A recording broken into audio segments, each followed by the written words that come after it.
கற்பனைகளை ஃபாலோ பண்ணி வாழும்போது ஏசு கிறிஸ்துவோட பிள்ளை இவன் சொல்ல மாட்டாங்க. இவனோட பாபோனோட தெய்வம் ஏசுன்னு சொல்லுவாங்க. ஹல்லேலூயா. உங்களுக்கு புரிஞ்சிச்சா? அவர் காலத்துல ஏசு கிறிஸ்து வெளிப்பட்டாரு. அவர் வெளிப்பட்டதுக்கு அப்புறம் நமக்கு தெரிஞ்சிச்சு. இன்னைக்கு நம்ம அவருக்காக வாழும்போது விசுவாசத்துக்கும் சரி எதனாலும் கீழ்ப்படுதலாம் வாழ்ந்துட்டோம்னா இவங்களோட தெய்வம் யார் தெரியுமா? ஏசு கிறிஸ்து. அப்படிதான் சொல்லுவாங்க. ஏசு கிறிஸ்து. ஏன்னா அந்த ஒரு மேன்மை யார் கொடுத்துருக்கா? ஆண்டவர் நமக்கு கொடுத்துருக்கிறாரு. அவரை வச்சு நம்ம அடையாளம் காமிக்கல.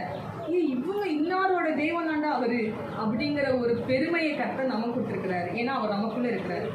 அந்த விசுவாசத்தின் கிரியை வெளிப்படும் பொழுது இவங்கெல்லாம் விசுவாசம் மட்டும் இல்லை, எல்லா ஆக்ஷன்ஸுமே அன்பாக இருக்கட்டும், கீழ்ப்படுதலாக இருக்கட்டும், நன்மை எதுனாலும் நம்மளுடைய ஆக்ஷன்ஸ் எல்லாமே இயேசுவை வெளிக்கொண்டு வரும். நம்ம தான் ஜென்ரேஷன் இல்லையா? நம்ம தான் இயேசுவோட சந்ததி. முன்னாடியே ஆண்டவர் ஆபிரகாம் ப்ராமிஸ் பண்ணாரு.